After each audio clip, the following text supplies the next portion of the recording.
আল্লাহ তাআলা সরাসরি আমার আপনাকে এমনকি নবী রাসূলদেরকে জিজ্ঞাসাবাদ করবেন, প্রশ্ন করবেন, জবাব দিয়ে কাজ করবেন।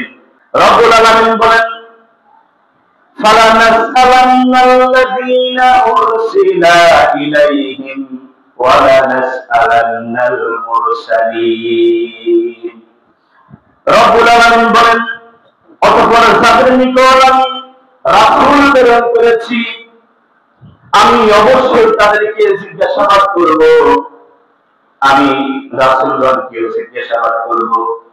তাহলে কি বোঝা গেল? আল্লাহ তাআলা যাদের নিকট নবী রাসূল প্রেরণ করেছেন তাদেরকে অর্থাৎ উম্মতকেও প্রশ্ন করবেন, জিজ্ঞাসাবাদ করবেন, এবং যে রাসূলকে প্রেরণ করেছেন ওই রাসূলকেও জিজ্ঞাসাবাদ করবেন।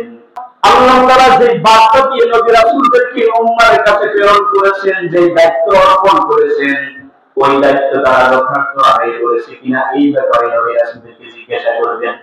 নূহ আলাইহিস সালামকে আল্লাহ তাআলা ডাকবেন, প্রায় 900 বছর কালিমার দাওয়াত দিয়েছেন। 900 বছর কালিমার দাওয়াত দিয়ে মাত্র পুরুষ মহিলা 40 জনকে মুসলমান বানাইতে পেরেছেন।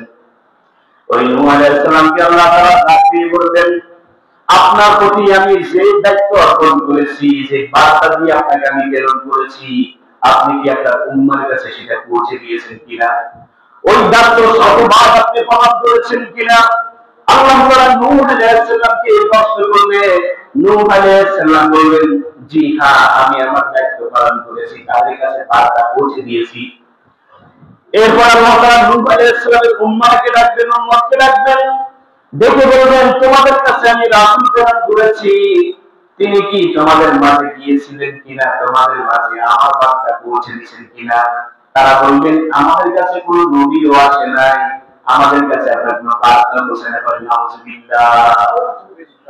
আমার বন্ধুগণ, তারা অস্বীকার করার সাথে সাথে নূহ আলাইহিস সালামের হাত পা এমন ভাবে কম্পন করবে, কাঁপবে, এমনকি শিলার মধ্যে যে গোশত আছে সেই গোশতগুলো শুধু লাফাইতে থাকবে, আল্লাহ তাআলার গোশার মধ্যে তিনি নিপতিত হয়ে যাবে।